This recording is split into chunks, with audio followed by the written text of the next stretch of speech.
Министерот за надворешни работи и надворешна трговија, Тимчо Муцунски, денеска престојува во работна посета на Брисел. Според информациите од неговиот кабинет, посетата вклучува повеќе важни дипломатски средби. Планирани се средби со еврокомесарката за проширување на ЕУ, Марта Кос, како и со генералниот директор на Директоратот на Европската комисија за проширување и источно соседство, Герт Јан Копман. На разговорите ќе се дискутира за Европската агенда на Македонија, спроведувањето на реформите и следните чекори во процесот на пристапување на земјата во Европската унија.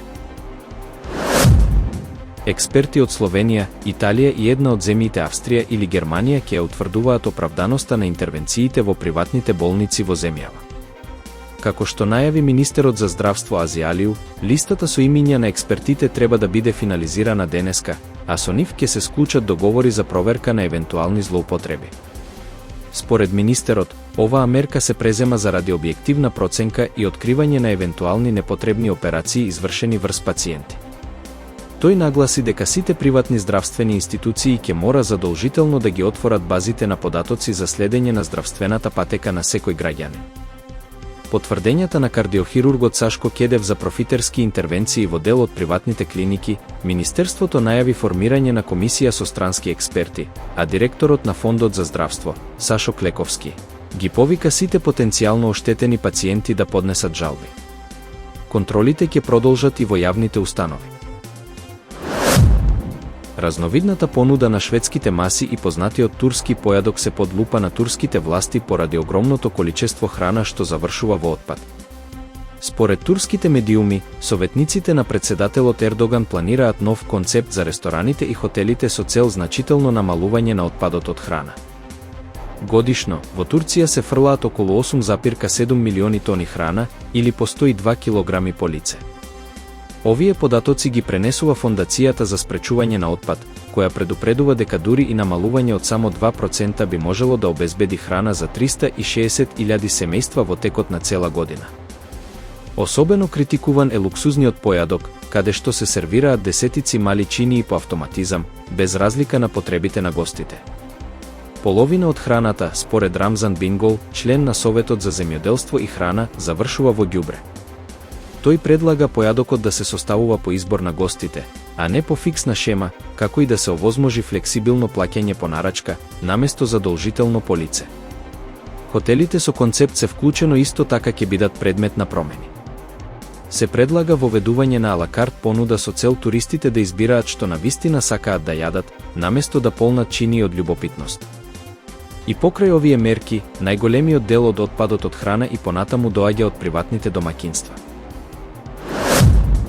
По една година на власт, германскиот канцелар Фридрих Мерц јавно призна дека германската економија не се соочува само со привремена слабост, туку со длабока структурна криза. Задачата е поголема отколку што можевме да замислиме пред една година, изјави тој на собир на неговата партија во Оснабрик, прифаќајќи ја реалноста со самокритичен тон.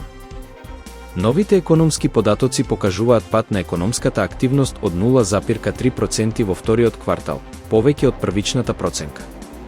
Падот на заработката на компании како Volkswagen, која загубила 36% од профитот по оданочување, е само еден од симптомите на пошироката економска стагнација, посочи Мерц.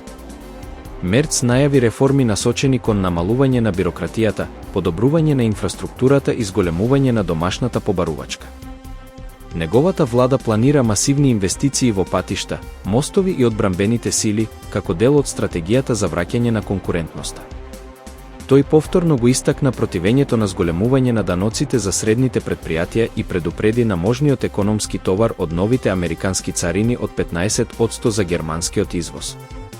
Сепак, тој нагласи дека трговска војна со САД би можела да има уште посериозни последици.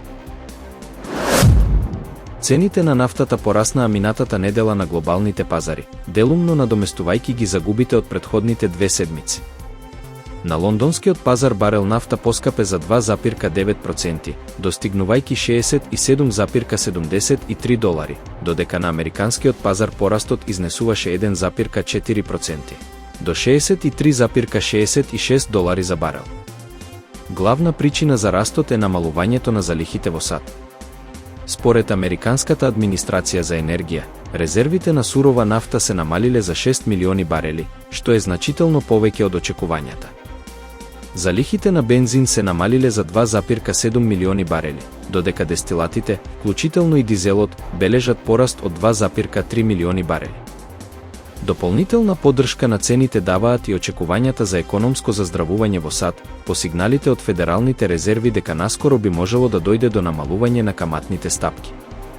Председателот Джером Пауел во петокот најави дека се приближува времето за прилагодување на монетарната политика.